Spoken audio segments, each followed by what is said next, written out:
Hello. I miss not being able to say good morning in person and hear you say good morning, Bob, back, as you always do so kindly. It is good that we have these ways to keep in touch in these times when we cannot meet. And I hope that you and everyone you're close to are keeping well. This is an odd way to live and to do our learning, isn't it? Maybe sometimes you find it dragging on. After all, we're now in the 9th week of the lockdown. Maybe, too, you look forward to when we can move about more freely and meet up with our friends. When I look forward, I wonder if some things may always have been different from what they were. Just not getting back to normal, but going forward to a new kind of normal, as many people say.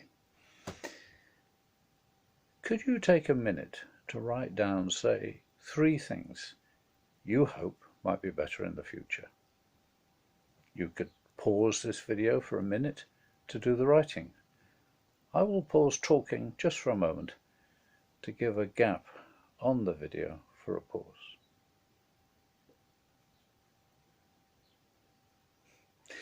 So, let's move on. If we were together, I'd be very interested to hear you all call out your ideas. You're always good at doing that. Here's some ideas I thought of. We could be kinder to each other. We could all appreciate those who work for us, looking after our health, our environment, our education, our safety, and in so many ways.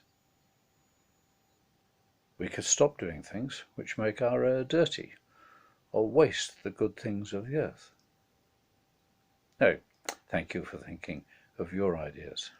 And most of all, we have the chance now to understand better why it is good to be together again, such as to enjoy things together, to encourage each other, to learn from each other.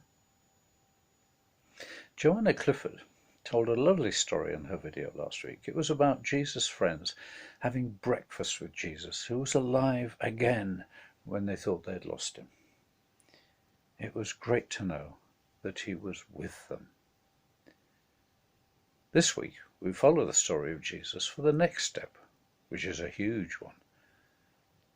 Have you ever been on a roller coaster? A lot of people get a big thrill from the twists, the turns, the sudden drops. I confess they make me nervous. Well, after that breakfast Joanna told us about, Jesus' friends must have felt they were on a roller coaster, and it probably made them nervous. As we hear the story, think of the feelings in Jesus' followers' hearts. Luke in his Gospel tells it like this.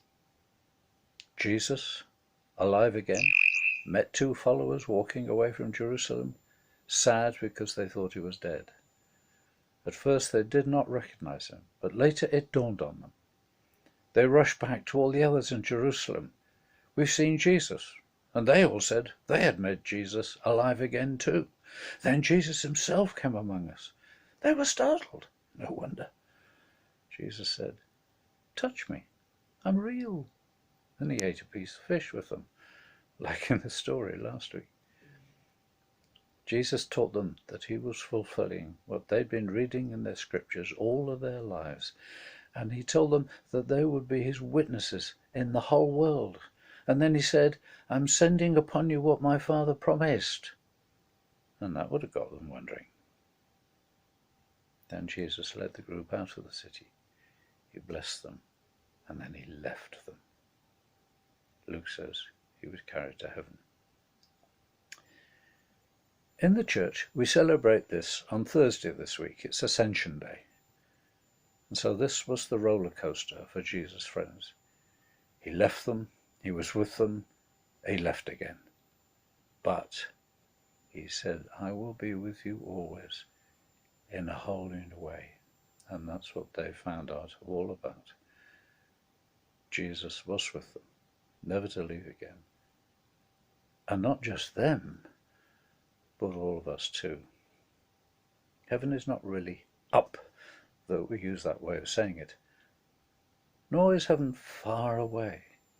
God's love is around us every day, and if we let him, within us. This ascended Jesus is Lord and King, and He's with us.